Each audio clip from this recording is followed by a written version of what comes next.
Good evening, Trinidad and Tobago. It is Wednesday, 21st of February, 2018. The name of this video is Everybody Chill. I did it earlier, had to undo and redo to deal with the issue in a bigger way. The conversation we were trying to have was about how motivated everybody seems to be to share WhatsApp posts that are of a very salacious nature, frightening people, destabilizing the society for no good reason. All of these posts about who attacking who and who shooting who and who pelting stone where and rumors that you're hearing, and you know what? Let's stick a pin in that now, because I feel we helping the very people that we want to call to order. I feel the government likes that. I feel you distracted and destabilized. I think that working for them. They want the country to appear ungovernable. For the most part, Trinidad is easy to fix. Now I'll tell you something. Our only problem is the government. Our only problem is 55 years of mismanagement. Our issue has always been corruption. We speak numbers in the politics. We speak numbers for years. How many of you have ever stopped to really wonder what $1 billion really means and what it could do? Or $60 billion as a national budget in a place that have a population of 1 million people. We spend more per capita in our national budget. I want you to be very clear about this. We spend more per capita in our national budget than the United States of America. And they have an army and a navy and an air force and a NASA. They're putting things in space. We can't put things in Tobago. And we have a bigger budget than them. We have a bigger budget than everybody per capita. What we spend per capita for national security alone. Trinidad's supposed to have a navy. We are supposed to have them 5 little put boat in the Coast Guard, fellas still dressing in short white pants, playing the fool long in chagaramas. Supposed to have a navy. Trinidad and Tobago is supposed to be well protected. Our army running around in the bush with old-time guns, playing shoot 'em up Charlie. For what? What is the purpose of the $2.5 billion being spent on the army this year? Just in case? Just in case of what? Just in case the murder toll reach 500? Aleppo don't have a murder toll like us, and they're in open war. We have a higher murder rate than anybody else. What is our army's job? Why are they still in camouflage running around in the bush? The fellas who doing all the murdering, all the criminal killing and all that drama, they're not in camouflage. They're out in broad daylight. Our wars is not bush wars. Our wars is up and down street, in park, in house. Why we haven't taken the $2.5 billion, $2,500 million, and the 5,000 people down there in Tetron and repurpose them to Homeland Security? Even if you don't precept them. Put them to work. I do not understand. We have had men train for an entire career and end up generals. We have generals, major generals, lieutenant general, captain, lieutenant, and all kind of madness. For what? Running around trees? What are they doing? Exercises? What is that? What do we anticipate? The drugs still flowing. Let me tell you what our army could deal with. The ISIS business, that is supposed to happen because we have 5,000 well-trained commandos. But the ISIS business happening. Gangs, we can't have gangs. Them little 2x4 scrawny fellas with bareback with their pants down by their knees. Them can't be operating when you have 5,000 well-trained. You can imagine you send the army into Beetham. Send the army in Beetham. Call a national emergency in Morvan, Beetham, Laventille, Sealots. Send the army in there. Nothing moves. till we respectfully search every property and send police with them, all the guns come out. All. But I'm not trying to tell you that that is the only solution. I'm just trying to tell you that that's a use and a solution. Yet we have gangs. We have a massive army, a massive police service, and Abu Bakr and 114 Nowhereians gonna take over the whole country. How is that right, normal, or possible? And it's still going on today. We have cocaine barons in this country that operated on an entirely different economy to us. I hear they have people who don't need US to import crap. It's coming in Trinidad as crap already. Between the Coast Guard, the Army, Regiment, whatever you want to call them, and the police, Trinidad's supposed to be the most secure nation in the Western world. But it's not. It's the opposite. It's the most dangerous. It's the murder and crime capital of the Western world. It's practically the murder capital of the entire world. So you tell me.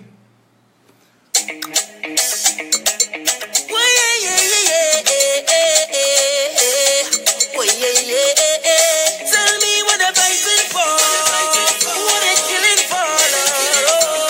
We don't need no more now. So tell them wicked people, fire go burn them. Fire go burn them. Oh Lord, I said this is the year for Lord. Share it now. Fire go burn them. Fire go burn them. Tell them we are. Say little boy, you ain't bad at all. Another one just gone. Why you beat your chest and smile? Say you's a madman. Another young boy fall. Your soul can't rest at night. Oh, you's a bad man. Bad man is a man who will defend woman and protect the young ones by any means, Lord. You ain't no bad man, boy, now. You ain't no bad man. A real bad man just makes his own decisions. He don't need anyone. He only needs God. You ain't no bad man, boy, now. You ain't no bad man. So, sit down, rock back. Tell them I don't need no strap to defend my people from wicked and evil. So, sit down, rock back. Big man, look for a walk. You're too damn evil. If they distress my people, then fire go burn them. Fire go burn them. Oh Lord, I said this is the year for love. Fire go burn them. Fire go burn them. Say little boy, you ain't bad at all. Tell me what they're fighting for. What they killing for. We don't need no war now. There's no need. So tell me what they're fighting for. What they killing for. We don't need no war now. I said we don't want no more now. This is my new partner, you know. I've read, monitored all the media. Has the issue of a home being broken into and the gate being shut up and so on by mistake, has that been reported? Has that been reported adequately? As far as to give you... Listen to this. My partner Fazil. Forget the fact that 13 people were held and 13 people were released. And the fact that they're saying, yes, there is confirmed evidence and so on. And no, it had no Americans. I'll tell that part of the story now in a while, right? But, all right, okay. So it's 3:45 on Thursday, the 8th of February, right? 3:45 in the morning, you hear gunshot. This is Mustafa Lane in El Socorro, right? Just off El Socorro Road, obliquely opposite the mosque, the Nur Islam Mosque, which was also searched. 3:45 in the morning. You hear a gunshot. So I said, well, there's nothing strange with El Socorro. I mean, gunshots is the norm. But then two more gunshots sounded like it was right outside my wall. Real loud. So I look outside. I see 3 police officers. One, a female officer with a clipboard in her hand, working with all the urgency of a senior public servant. And the other two, they're doing a little more urgent and they're looking towards my neighbor house. Now that house is my uncle, right? Mustaq Ali and his wife, they live there. So I'm going... Alright, so the long and the short of it is, Fazir Mohammed is saying that police pull up outside the family house and shoot up the place, shoot open the gate. Now I want to know. And I asked Fazir Mohammed on TV6 Morning Edition describing and demonstrating the actions of police. He witnessed firsthand how they shot open gates without warrants in pursuit of the guilty through the innocent. And this is without Faris Al-Rawi's human rights eviscerating anti-gang bill, which would basically strip you of all your rights in the face of law enforcement. Imagine how easy it would be for the government to assemble a mongoose squad of jackbooted stormtroopers to silence political opposition if it gets in their way. This nation is in dark and murky waters. Do not wait to be a victim yourself before standing up against this madness, as by then it may be too late for anyone to come to your rescue. Fazir's family is lucky. Fazir has a TV show. What of all of those who face this abuse from all manner of state henchmen and have nowhere to turn? This country has a disease called PNM, and the cure is a general election. You need to start to warm up the medicine. Get yourself and everyone registered to vote. Ensure that your name is on the up-to-date voters list. You can check that online. Most importantly, it is time for us to stand together, one people under one flag, against this shoot first, ask questions later policy. Unlike Faris's hometown of Baghdad, this is a democracy and a nation ruled by law and respect for human rights. It is time. It is past time. It is 2.5 years overdue to fire Faris and his band of high-functioning sociopaths, so he, Faris, could leave and go and fight for ISIS or whatever else wannabe tyrants and dictators do these days. Save Trinidad and Tobago. Fire this insane government before they destroy it. Before they destroy the country. You're listening? This is not theater, you know. In theater, when you watch a man get shoot on cinema screen, you don't bleed, you know. But this is real life. This ain't no joke. Fazir, wake up. Fazir Mohammed, wake up. Gunshots outside his window. Gunshots. The thing gets serious, people. The thing getting seriouser.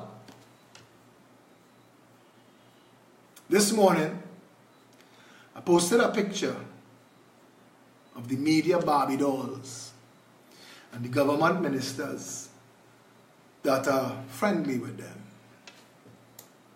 And the vast majority of people were aghast.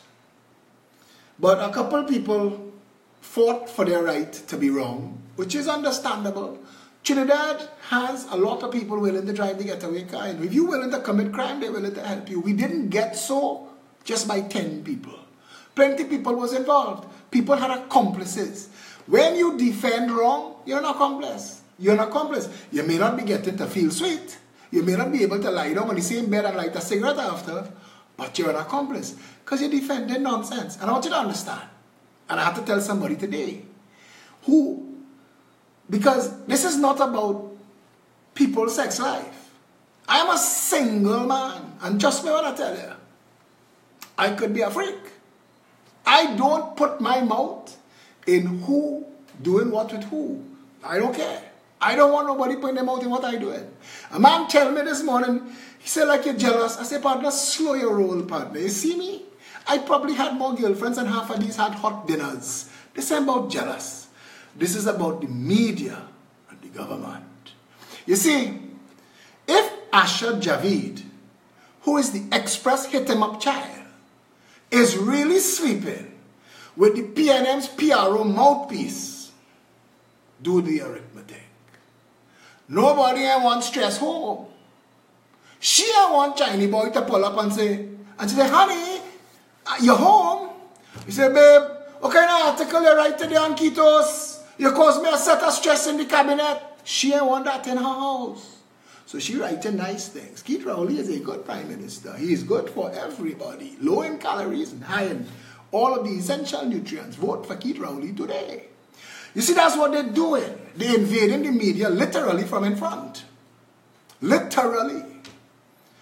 And you have to ask yourself, again, Trinidad and Tobago, it falls to you.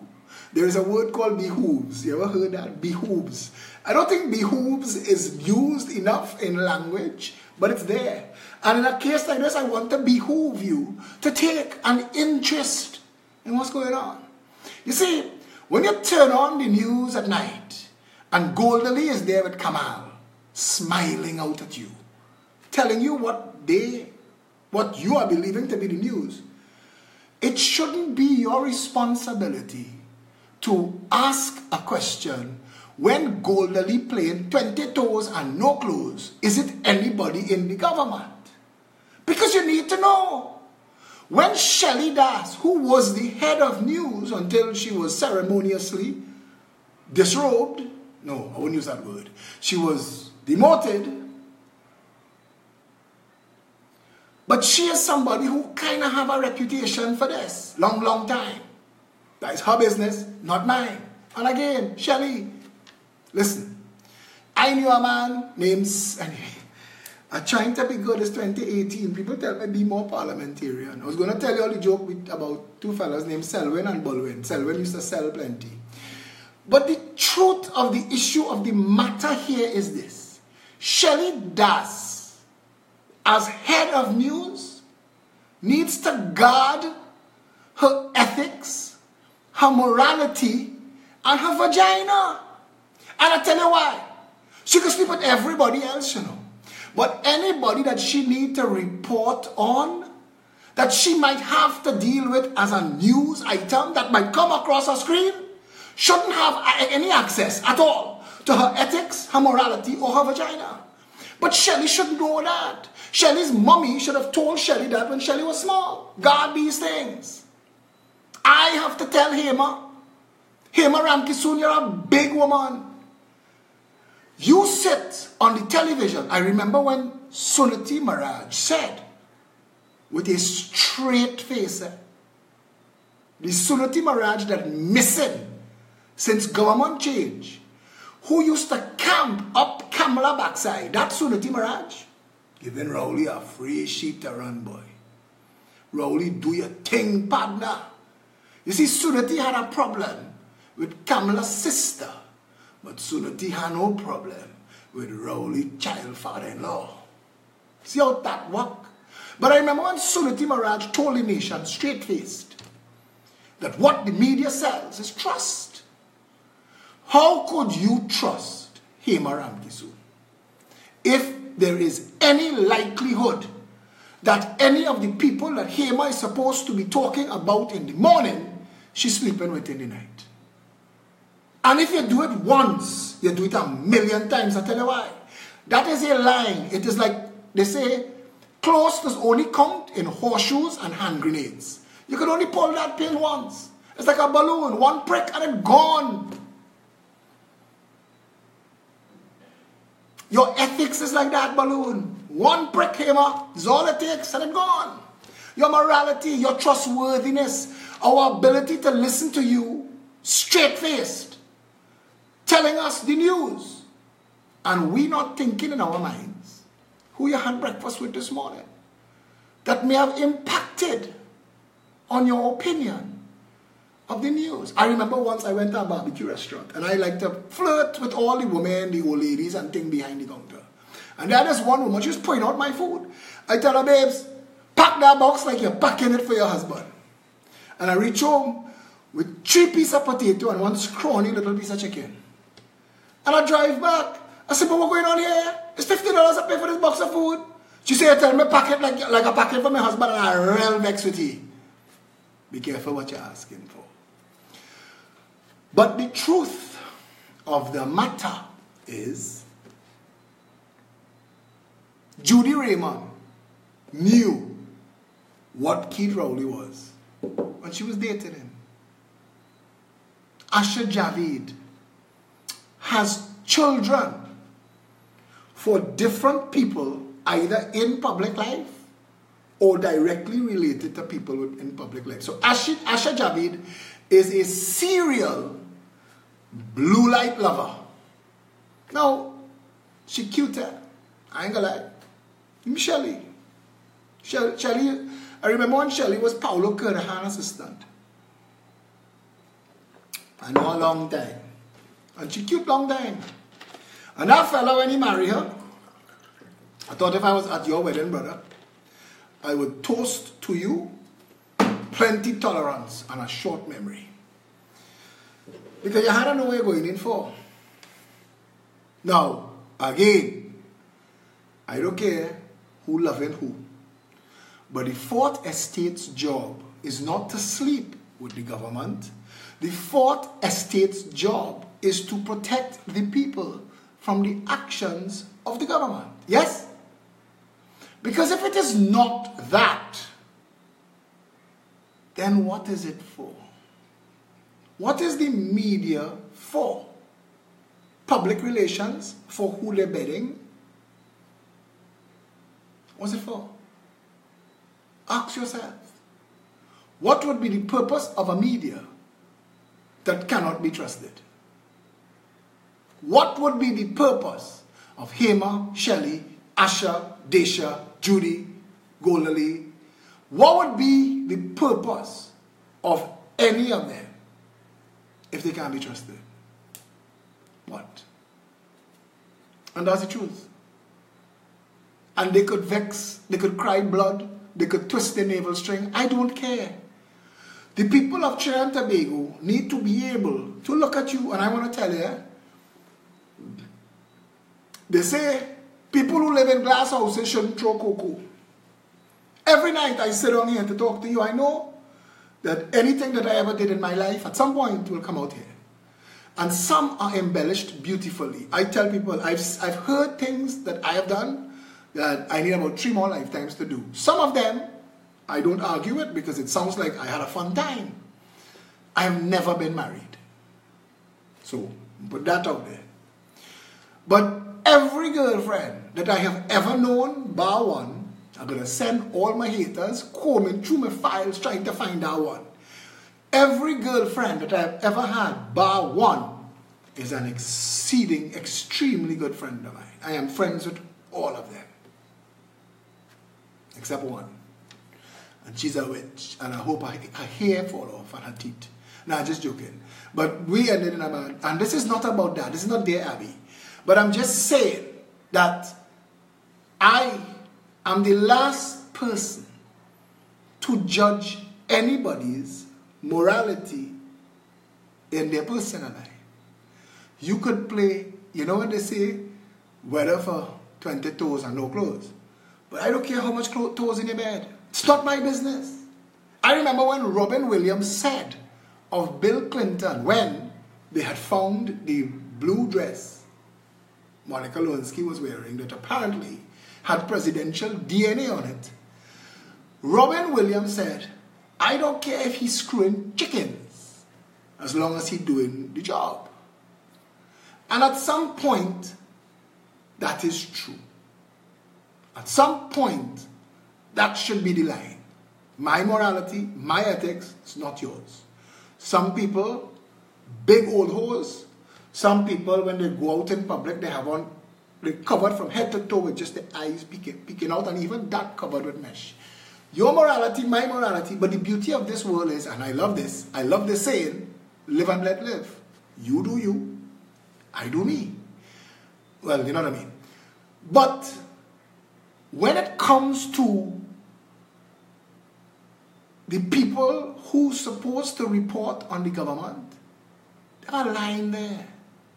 And journalistic ethics should have told these people that. It should have told them that. It should have been clear. There's a line. I'm sorry. I am media. You are in government or opposition or in politics. You are a politically exposed person. I don't need you exposed in my bedroom. And that is some total of my explaining why I put that post out. Because I hear Shelley Das put her name down for HDC House. And I hear she have a contact in HDC. I'm going and skip her. Only remember how Stuart Young and Asha Javid deny and deny and deny until Stuart Young girl throw your ass out over the same Asha Javid. Then alright, okay, fine. So Keith Rowley and Stuart Young and Fitzgerald Hines deny and deny and deny the state paying Maxi bill. They deny Maxi brain dead. Now all of a sudden I hear they have pictures of Maxi skinny and wearing a helmet. Hear what, bro? Oh, let's stop this stunting. We will segue to this now. Bring a fit for work certificate. If you cannot produce one, call a by-election. You understand that? Call a by-election. I don't care that a young thing wind up on Rowley at Carnival and get a Federation Park HDC house. She worked for that. I think she worked for that. But she wasn't in media. I want you to see Rowley up close. And this girl Ravina pretty, boy. I mean, she real pretty angle. Kid Rowley is the kind of fellow you have to put a paper bag over your head, I think.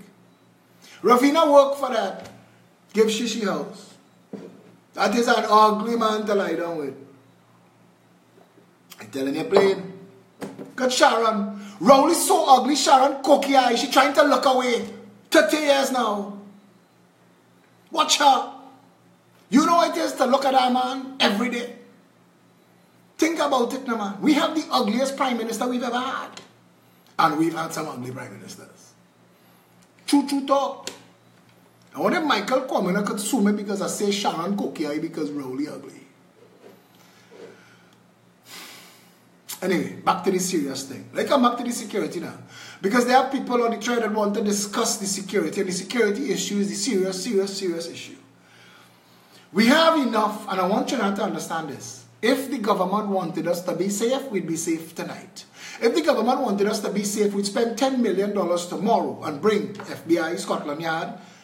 We bring, and I want to ask a question. We bring New York City. I want to ask a question. Stick up it. We would bring the New York City Police Department, Internal Affairs, and cut them loose.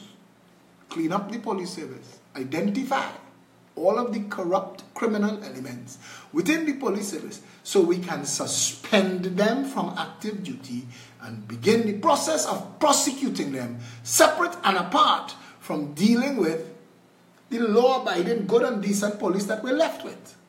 Because now we can work with them. They're not connected to the drug blocks. They're not connected to the gangs. They're not controlling areas and sending bandits out to break in your house when you come and make a report and say, me and the family going away. Not them. We can work with these.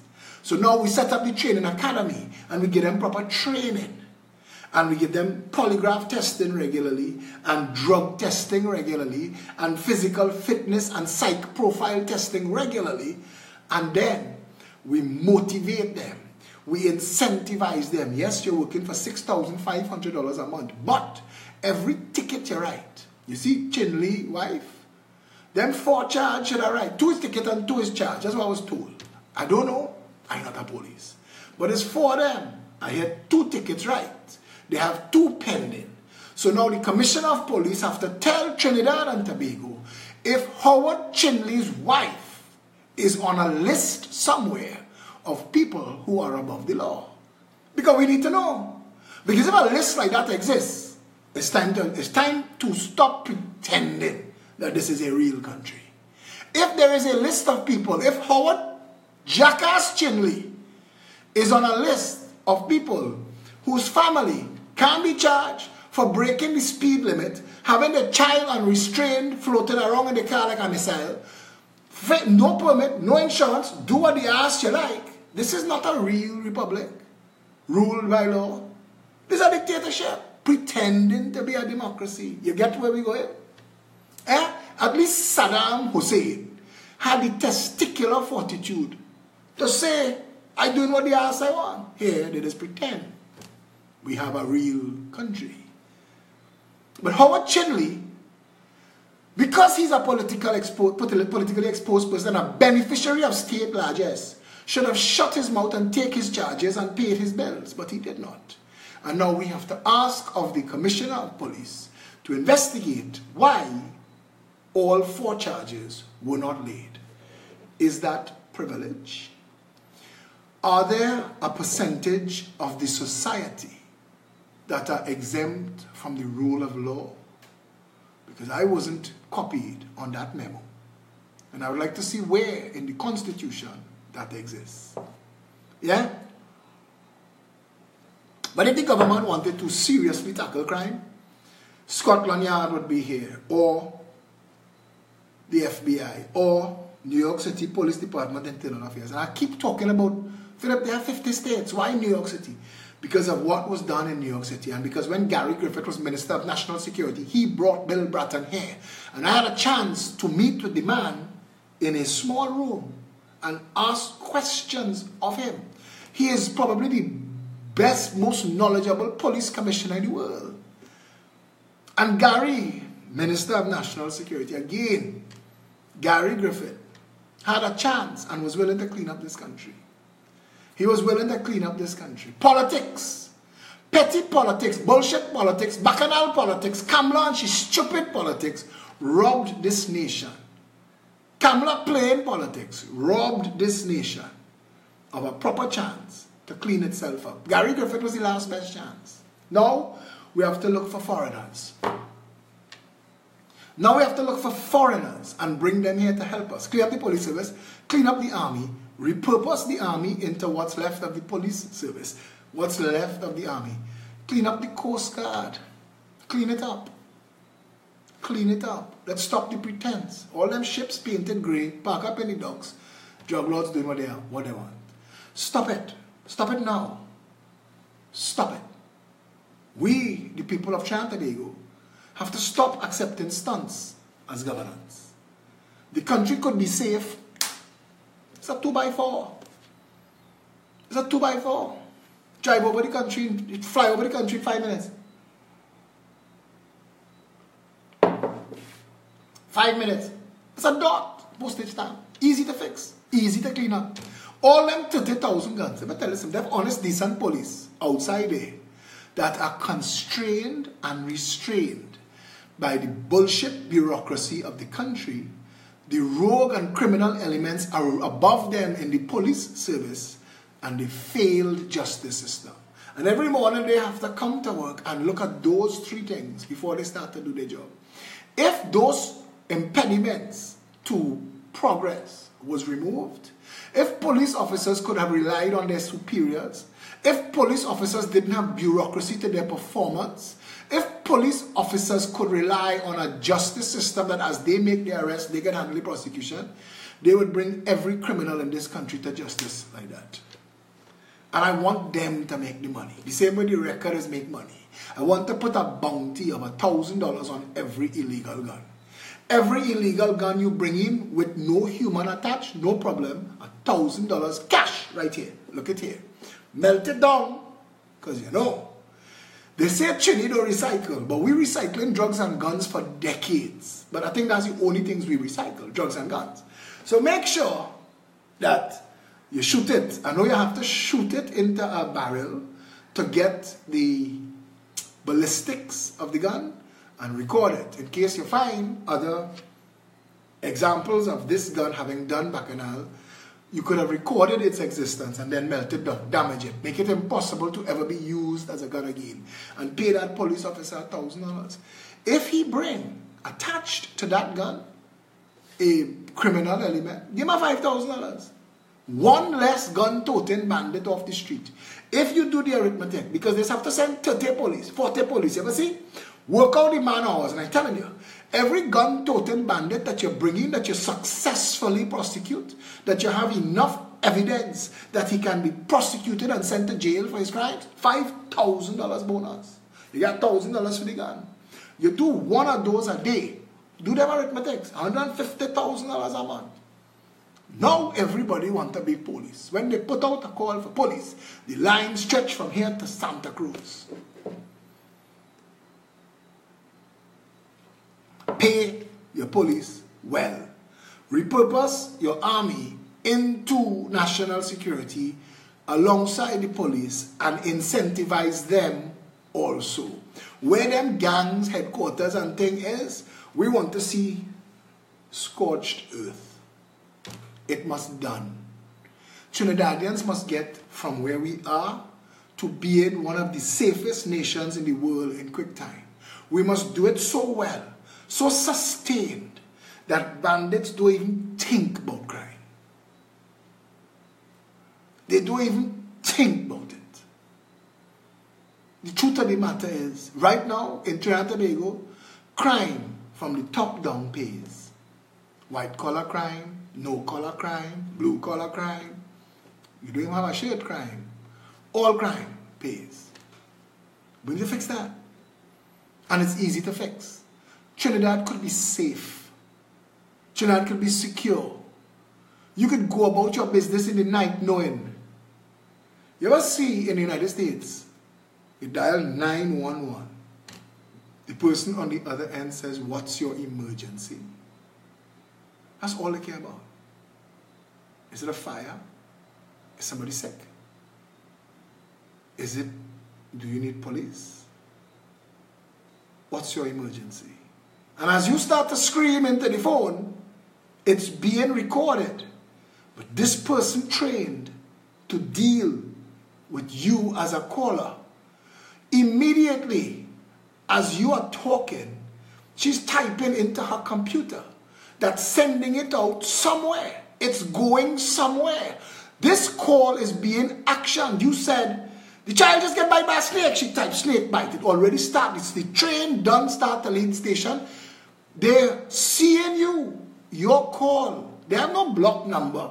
They're seeing you pinging on a screen. They're seeing your address. That's why you could dial, if you're having a stroke or a heart attack, you could dial 911 and drop the phone. And somebody come into your door. Because it's easy to it appearing on a screen somewhere. And they're seeing you. So she's already put, or he has already put the train on the tracks. They know it's snake bite, so this going straight to the paramedics. And she's asking you questions. Did you see the snake? What is the color of the snake? Is the snake still in the room? And she's asking you questions, and as you answer, she's typing it to them. They are getting this information because as it reached there and the alarm started to ring where the paramedics are, what went out to them is snake bite. It brown and red, we think it's a coral, pack so and so, and boom. They grab the snake bite kit, throw it in the back there, slam them 2 doors, and they're gone. That's how it works. That's how it's supposed to work. The National Operations Center that exists in Trinidad, I can't tell you where it is, but I've been in it under Gary Griffith as Minister of National Security. When Garvin Hero was the commander of National Operations Center, they had tried to seamlessly integrate 999, 555, 911. We got 911 and 999, 990, 555, 911. You could have dialed any. We had done an ad. Dial any of these numbers. Because the system was here. That you dial that number, they see you. And not only do they see you, they see all of the units of national security, fire, ambulance, police, and what is in the closest proximity to you to put the train on the track. Trinidad had actually started to get to be first world in its responses. All of that was happening. All of that was happening, and I saw that with my own eyes. I sat in meetings where they were planning color codes for threat levels. All of the commanders, what the National Operations Center did was pulled all of the diverse units of national security, police, army, fire, everything together on one table. And it arranged interconnectivity for the first time. That's gone now. This government don't want that kind of effective policing. This government wants you scared to death of gang violence so they could create SORT and other mongoose gangs. Kick down your door. Go outside Fazil Muhammad house and shoot up your neighbor gate. Wrong house, you know. Wrong house. How much time that happened to people who don't have a show like Fazil?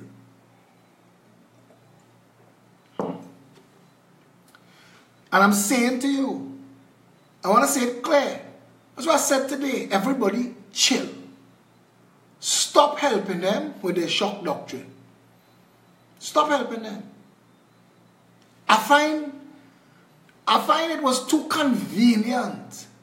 We had a bullshit terror threat that never materialized into nothing. We never got an update. We don't know what to this day was involved. As you say, 13 people arrested, 13 people released. So what was the stunt? Was it to assist in encouraging the nation to say, oh God, anti-gang, support the anti-gang bill? That's how shock doctrine works, you know. But I think Trinidadians are awoke. I think we're awoke.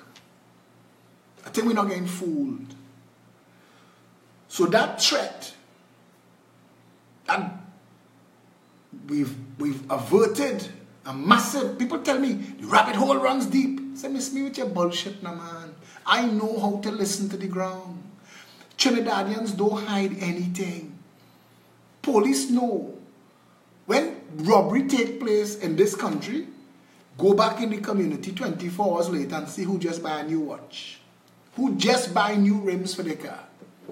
Trinidad don't hide thing.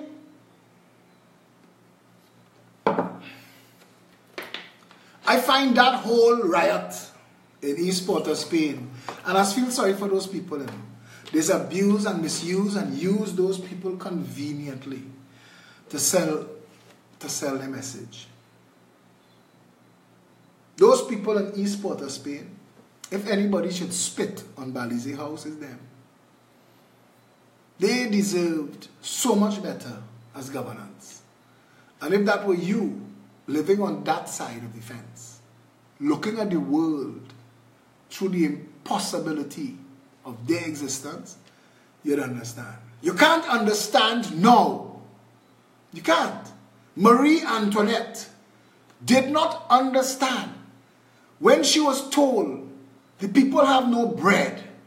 She thought bread ran out in your house like normal. You know, we ate all the bread this morning. Oh gosh, there's no more bread. Well, let's eat cake.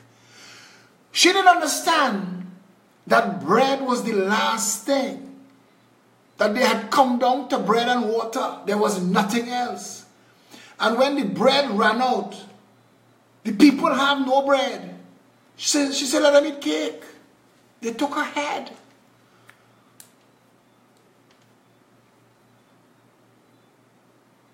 If you do not understand what it is like to get up at 2 extra hours because of how far you're living, or where you had to go to tote water, or how much thing you had to do just to get your day up and running, animals to feed, and all this you had to do, 2-3 extra hours just to get into the same life that you jump out your little Westmoreland's house, brush your teeth, jump in your car, and you're there in 10 minutes. That other person had to invest 4 hours to have the same life. If you understood what it felt like to go to a school that is not a prestige school, you did better than the children who got picked to go to the prestige schools because they didn't pass. 20% is some kind of privilege. So the whole common entrance SCA was always bullshit. Because your name could get picked, or you could make a donation, or you could build us something, or buy us something, and all of a sudden, you dotish no ans, but your name picked. You go in prestige school. And this other little child, who brighter than the sun, sitting down in a school, you've gotten his place. Now he's sitting in a school that is not a prestige school. He's sitting in a classroom trying to read his book. There is sex going on the teacher's table between students. because the teacher hasn't been to this class for a week. And there's violence outside in the big yard, people gathering for a fight. And he just trying to read his book. How is that fair in life? How is that? If you were that child, how long would you continue along the road of getting abused, heckled, beaten up? I remember one of the reasons I got into politics, I had a little boy from Cocorage used to work in Hilo Westmore. He used to bag everybody. And he was such a decent, nice guy. I mean, everybody knew him as a friend. And I remember one morning I went to Hilo and his picture was all over. And I said, well, yes, he deserved to win Employee of the Month. That's not why his picture was all over. They killed him where he was living. And I watched customers mourn this boy. I had a conversation with him before. And he was happy being a bag boy. He was making good money. The problem was getting to work. Because where he lived, he not in the gang. He not in the bacchanal. So it's licks for him coming and it's licks for him going. And regularly he getting robbed. And 55 years and $3 trillion spent, and his condition can't change. Life in Trinidad and Tobago for a poor black boy says, be a bandit or starve. And you have a prime minister tonight who replaced a prime minister before, who replaced a prime minister before, who replaced a prime minister before, and none of them gave enough of a shit of the conditions of this little black boy. But we're spending $9 billion on national security this year to buy shit, toys, and to reward financiers and contractors, while more little boys like this suffer. And every time we lose one to crime, because we as a society didn't understand that we have a responsibility to make sure that everybody gets the same hope and the same opportunity and the same protection and the same chances. Because we fail them and they end up with a gun in their hand, playing shoot them up Charlie, and we are celebrating when police go and kill them. The country is dysfunctional because of the things that we allow and because of the choices that we make. And our media is selling us shit in the morning and shit in the evening. Thank God Fazir is an ugly man. So no minister's trying to sleep with him. So Fazir actually trying to now bring news to the nation in the morning. Thank God for that. Thank God for that. Because all the other media is jiggly Babydol bullshit of no value to nobody. So Fazir is probably going to get fired. Like this little WPC who put Chinley on blast. You're living in a country where the political power structure is moving to control everything and shut everybody up. What they can't control, they will sue, threaten, defame, slander, destroy your character. And if all else fails, a man tell me, Philip, somebody make a joke in the cabinet and get cussed. Because they copied all your plans so much. He say, why we don't stop having cabinet meetings and all of us just meet to watch Philip videos at night? I want to see how much PEP policies the PNM are copying, waiting for elections. I want to ask Rowley, where in your manifesto, where in Visions 2020 or 2030 were any of these plans, programs, policies, or ideas? Your government is a failure, and they failed the nation. And now the nation is becoming a failed state. We are at a point where if you cannot escape to be an actor or an athlete, and if you're not born into privilege, the chances of you rising above the waist-high bullshit that the rest of the people have to live in is very, very slim. Trinidad has one chance, and I wanted to ask all of the people from La Joqueta Talparo who are watching me tonight Tomorrow, Keith Rowley and gang is going to be in your community to stunt. We're coming on the 10th of March. But let them come tomorrow. I want to ask you, if he put God out his thoughts and have an open mic, ask him these questions.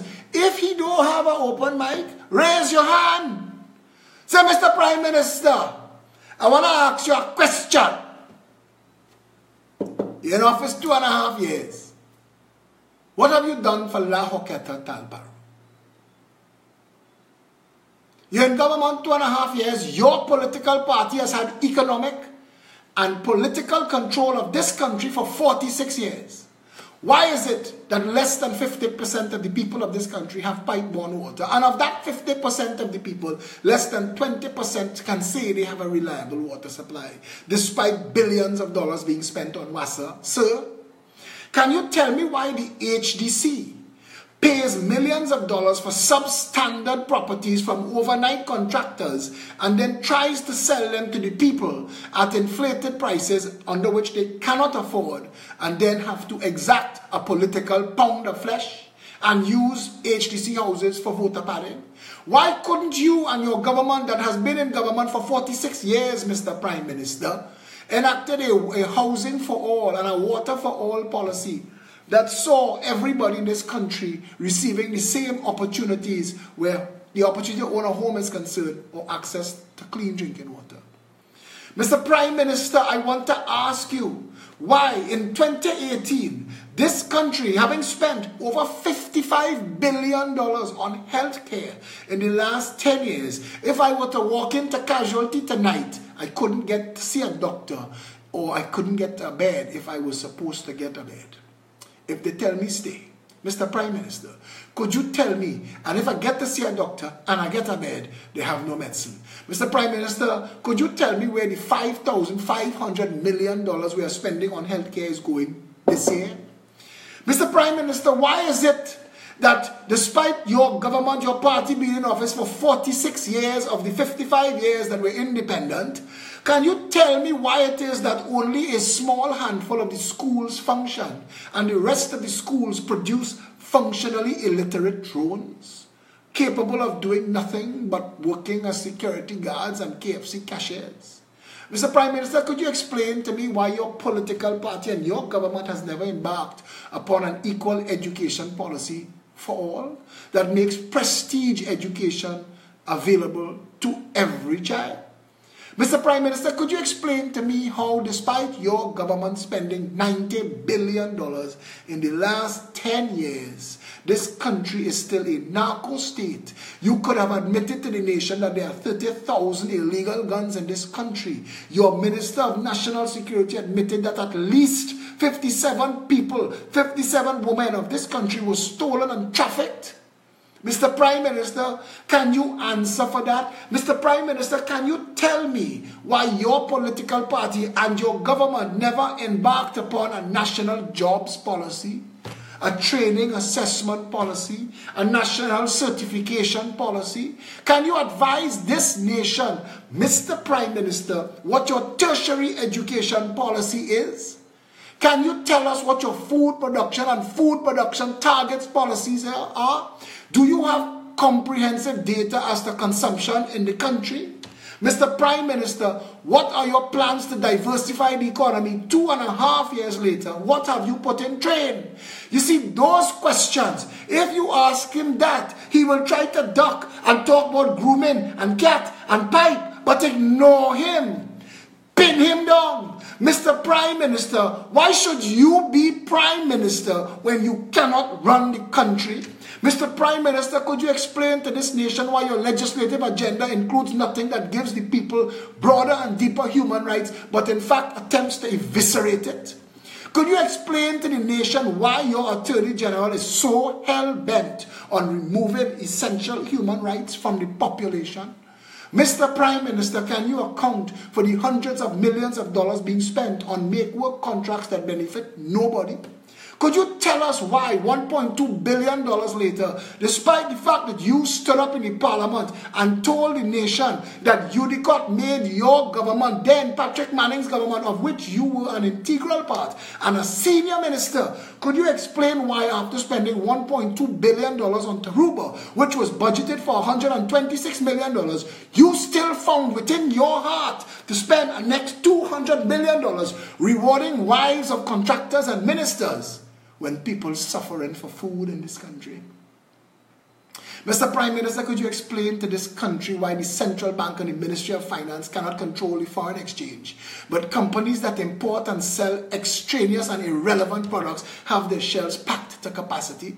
Could you explain why we are getting Starbucks and KFCs at a fever pitch, but we can't get foreign exchange to send our children in school? Mr. Prime Minister, could you explain to this nation why anybody should be treating you with any kind of respect, taking you seriously, when you've demonstrated without a shadow of a doubt that you have no idea what you're doing? Mr. Prime Minister, anybody going to La Hoqueta Talparo tomorrow, text me, 682-2110. If you want me to repeat those questions, if you need guidance, put up your hand. Mr. Prime Minister, sir, I want to ask you a question.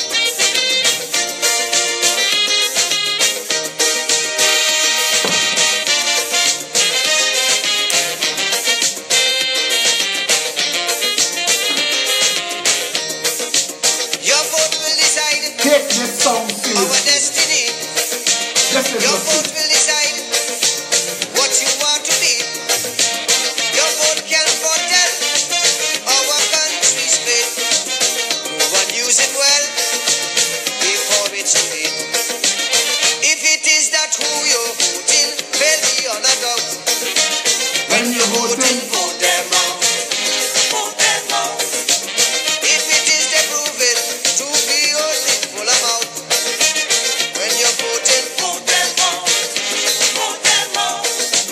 If it is the time is now that change should come about, just as how you vote them in, vote them out. Register and vote them out. If they don't see, vote them out. State your finger and vote them out. Show them no mercy, vote them out. Vote them out with total scorn and utter disdain. Let's put our country together again.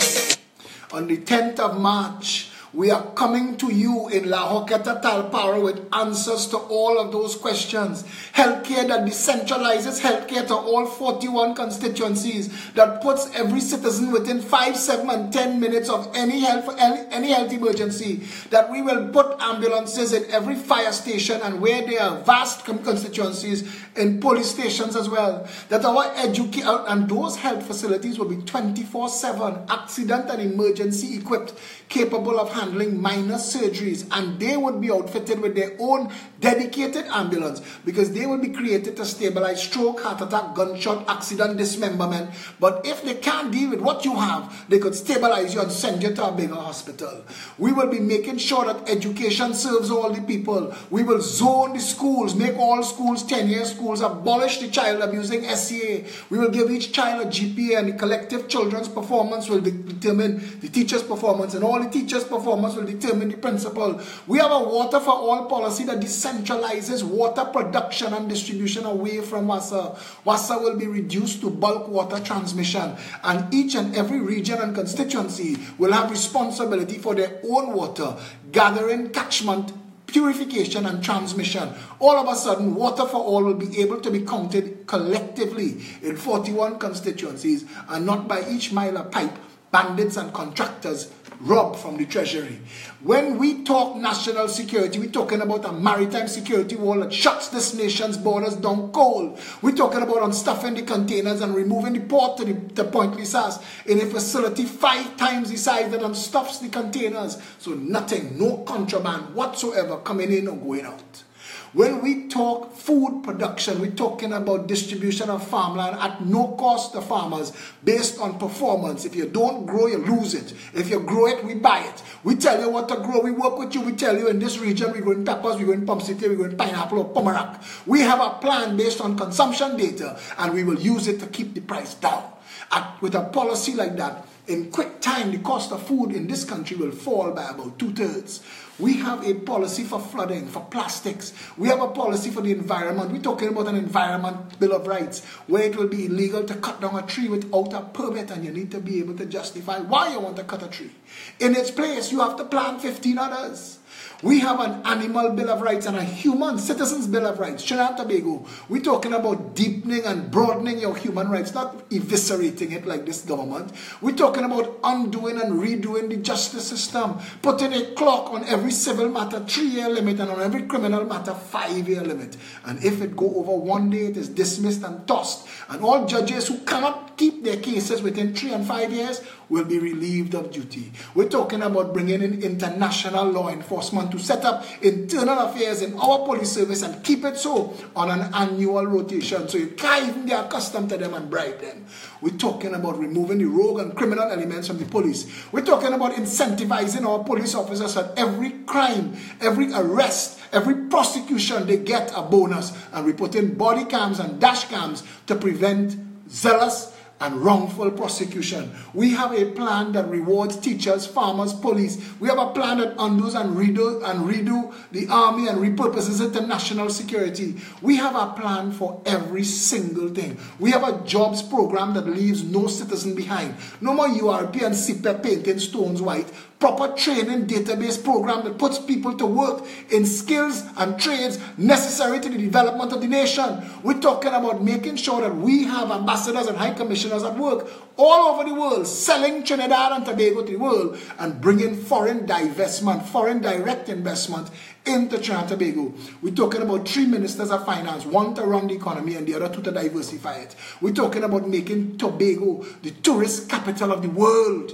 We're talking about making Trinidad and Tobago, our pitch lake alone, cocoa and honey, supposed to run this economy. Trinidad and Tobago could vote itself a government that understands how to run this country in the morning. And if you wanted a better nation, it is possible. Put them out of power to be deterrent. Let's put our country together again.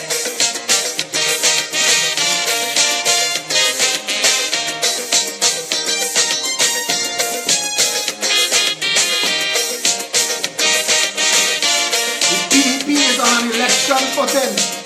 We had our first meeting for Lahore Capital Power today. If you would like to be involved, if you are part of the constituency, message me directly. I will make sure you get on to the people you need to deal with. It is time that we reclaim this country and rescue it from the bandit clan.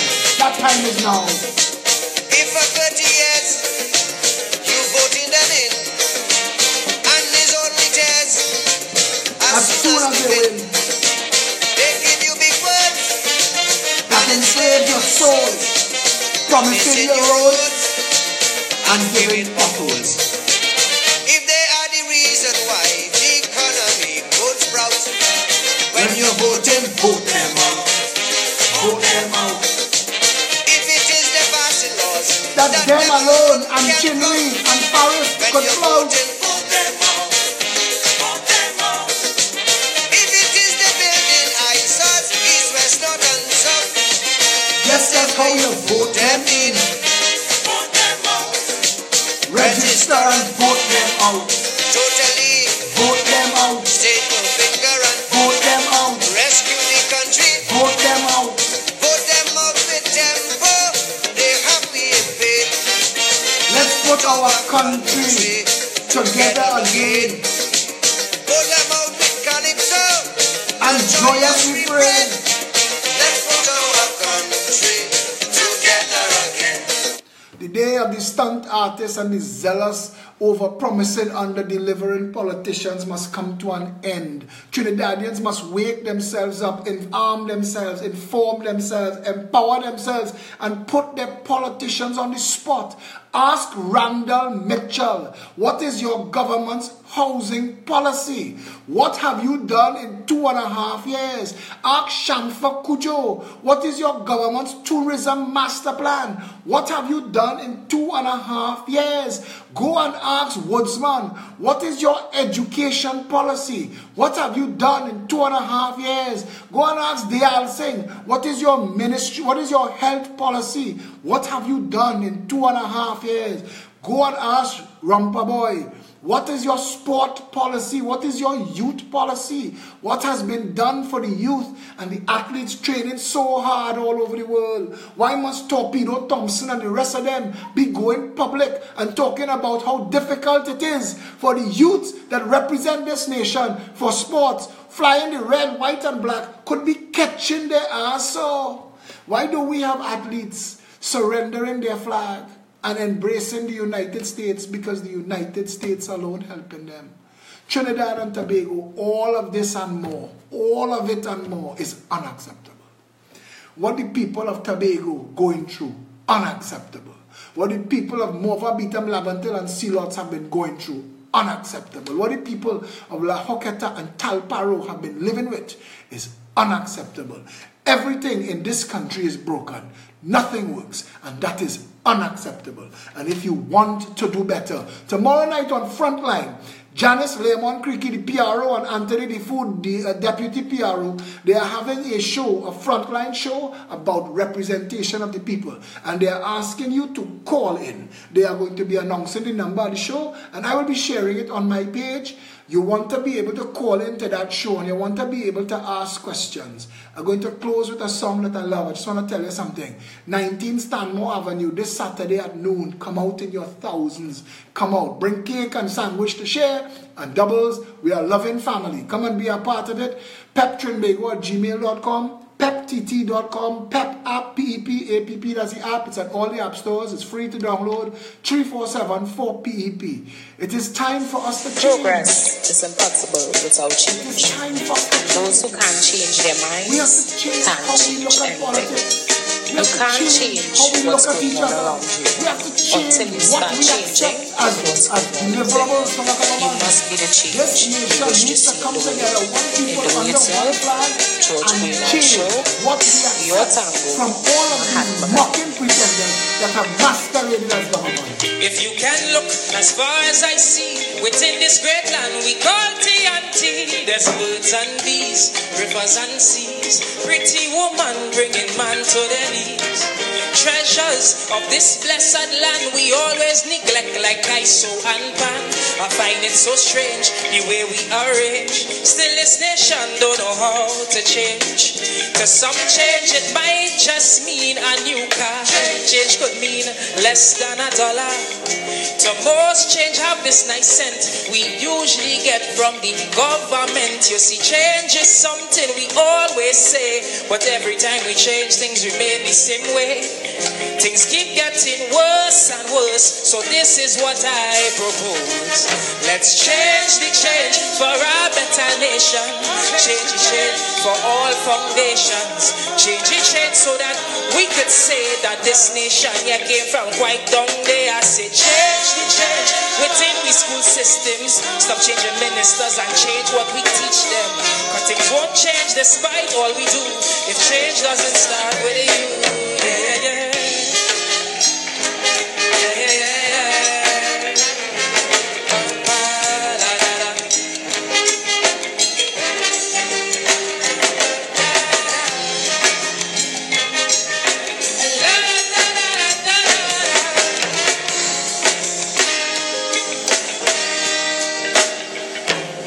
Is murders, killings galore, so much gunmen fighting meaningless war. Can't tell you stay, can't tell you go, cause this still the land we used to know. Homeless, every corner you meet, and they complimented by our dirty streets. Then we wonder why in our sister isle, why they don't like Trinis to come and spend time. When you see change is much more than paving a old road, and change is greater than fixing a lamp pole.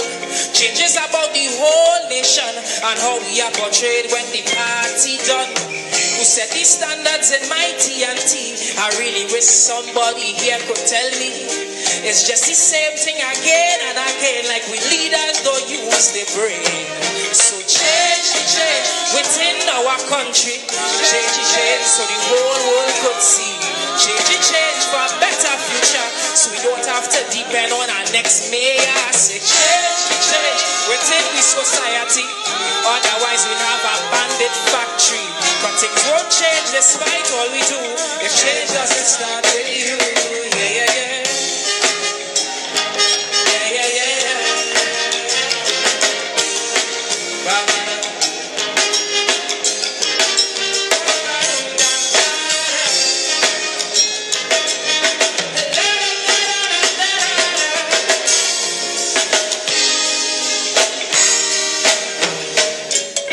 In our youth, we leave all the weight, cause in most leaders, we done a lost faith. They full of such greed. Oh Father, I plead, please Lord have some mercy on their seeds. Cause the youth are trying their best, but they're born in this place of lies and commerce. So eventually, when things get heavy, chances are they might turn out just like we. But you see, change could put an end to all this foolishness and could break this chain link of sadness. Change could help our leaders to grow and start preparing youths for tomorrow. Don't see change as something timely and start seeing change as your duty. To stop them from hurting one day is we had to point the way. So change for better transparency. Change for better economy.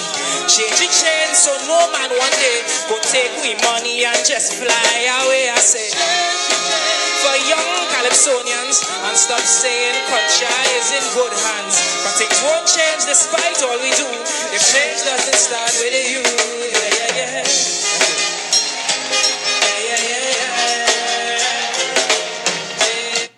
Trinidad and Tobago, change have to start with us. Peppers in Toronto, Canada. Don't forget to reach out to Anil Maraj, Naz Gafur, Marissa Bash. There is a big event tomorrow in Toronto. Reach out to them. They're advertising it all over the world. If you are a foreign-based Trini, somebody was asking me what we have going on in the UK. Ali G is the person in charge of all of the PEP foreign chapters. Ali G is always on the wall and she's available. If you can't find her, message me and I'll get the message to Ali. But she handles all of that. And if you would like to get involved, if you are a foreign-based Trini and you would like to assist, either reach out to Ali or reach out to me. Ali G is her name. The reality of our situation is change must begin with us. We are the start and the end of what we allow and what we tolerate in this country. Trinidad and Tobago could be a better nation tomorrow. We just have to want it. Everything is in place. This nation grows fortuitously. It grows proudly towards the sun. Everything that we need, we already have. If we wanted a better country, it's just a matter of choice. Until I see you Friday night for the line, because tomorrow night is Frontline. Stay safe, Trinidad and Tobago.